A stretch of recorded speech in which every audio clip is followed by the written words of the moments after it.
So I'm sure you're aware that Cyberpunk 2077 did eventually get a NCART update, or rather an update that reintroduced the cut monorail system, which was never actually present in the base release of the game. And although this is a pretty good thing, and to be honest with you, I never fucking once thought that this would happen, there are still some examples of CDPR's original intentions with earlier versions of NCART that never quite made it into the final game. So today what we're going to be doing is having a look at one of these NCART ghost lines in Cyberpunk 2077. So we begin our journey in the North Oaks Hills. We're spending a lot of fucking time here recently because there's a great amount of content which just doesn't really make sense. The NCART rail in question is this one right about here. You can see it starts to go into a mountain.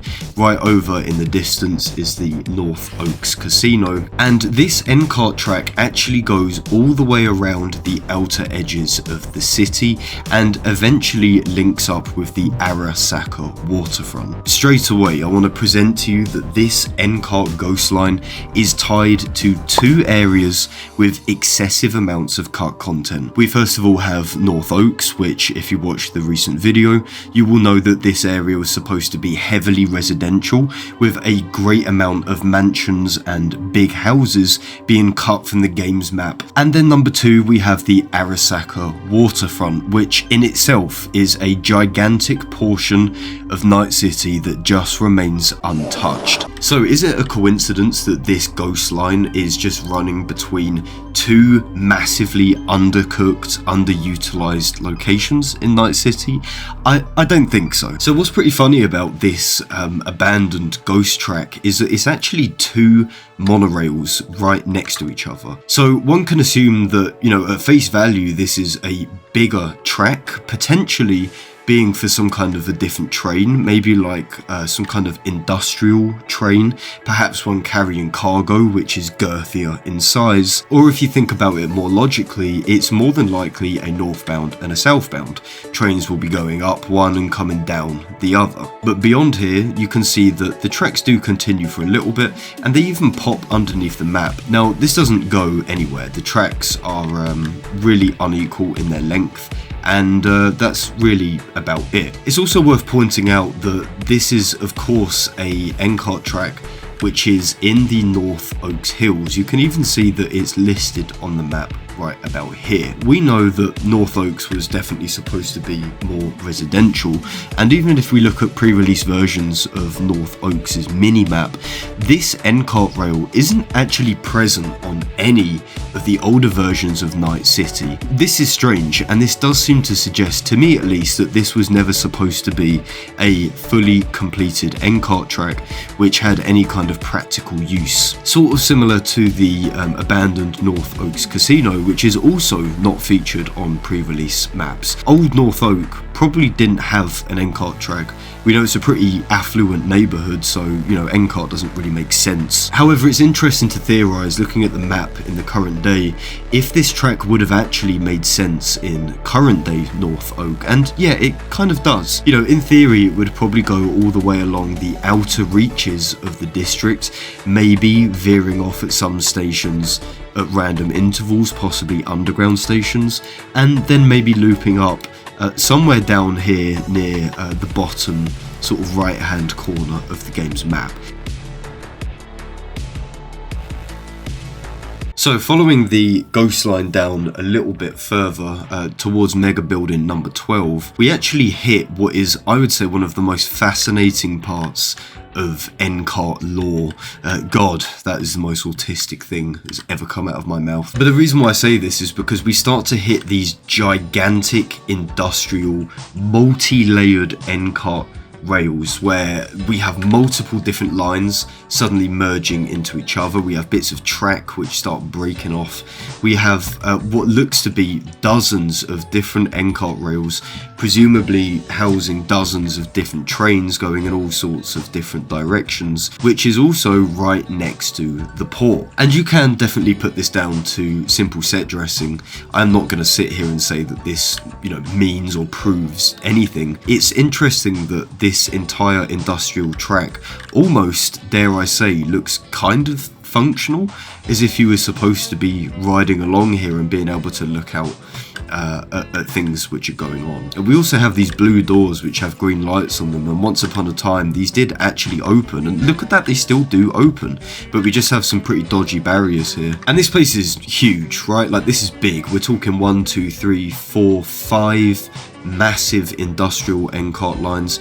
Even in this other part down here, we have some pretty light detailing, again, to me at least, alluding to the fact that maybe something was planned here, that maybe there was an idea for a gig, for a mission, maybe involving NCART, maybe not involving NCART, who knows, but it seems like unnecessary amounts of detail. Now, following this track further forward, we now reach Arasaka waterfront, which is on our right, and once again we get to this huge industrial NCART station, this time without these blue doors, which instead have some really awkwardly placed barriers. And I think I've covered this in a video before, potentially, but this location has always struck me as interesting. I mean, one, because it's so immensely detailed, considering that you will basically never be able to go here, but also there is an excessive use of these barbed wire fences, and if you've played Cyberpunk for even just a few hours, you will know that these barbed wire fences are the absolute kryptonite of V.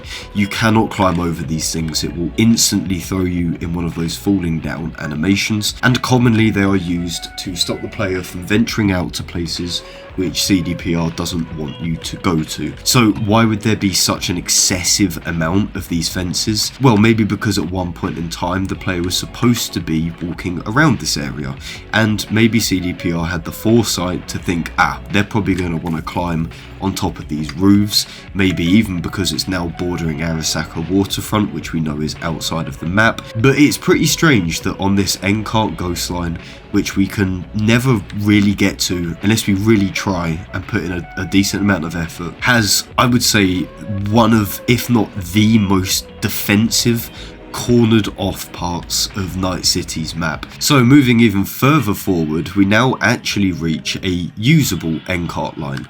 This is Eisenhower Street, so this is one of the NCART lines which was actually reintroduced with the update. Once upon a time, this was actually probably an original design of one of these NCART stations. The monorail in Cyberpunk was probably supposed to have 2 cars, so one above the track and one below the track, presumably going in different directions, again like a northbound, southbound kind of thing. So you'll find that some NCART stations have this in their architectural philosophy, where you have a station above and a station below. Obviously this philosophy was lost to time, but some of these buildings still stand to this day. But Eisenhower Street is one of the very few NCART stations which has kind of retained this original design philosophy. Even if CDPR haven't done anything with it, it's still pretty cool to see. So if we were to take Eisenhower Street towards Arasaka waterfront as opposed to where we actually want to go, well, we start to get into some pretty interesting kart content. We can actually follow the NCART station into the Arasaka waterfront, and this has always struck me as pretty strange, mostly because this is one of the entrances, quote unquote, to the Arasaka waterfront, which is entirely unusable. You can't get past this gate. However, if you were to fly past it using no clip, you can see just how ginormous the Arasaka waterfront actually is, and in reality a lot of this is extremely logical. There's almost like a grid system for how something would have been laid out. I mean, this place is fucking huge and it's just sat here completely useless. But if we remain focused, we can now see that the NCART line still continues into this completely inaccessible and abandoned part of the Arasaka waterfront, and for whatever reason actually begins to double up its tracks around this way right here. Eventually this track does actually end just abruptly in the middle of some kind of place. So I don't know, maybe the NCART station in Arasaka waterfront was possibly a thing, maybe it was planned, maybe it's just elaborate set dressing by CDPR, who really knows. But the Arasaka waterfront is a big fucking mystery in itself, so to have a ghost line going all the way through it is also pretty goddamn interesting. So anyways, that is and yeah, you can see that trains even still come out of the Arasaka waterfront, but they don't ever go in, to my knowledge. They always just go out.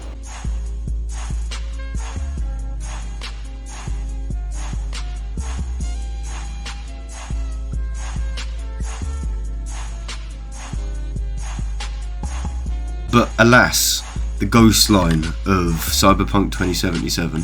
Hope you guys enjoyed. Thank you so much for watching, and as always, I'll catch you lot in a bit.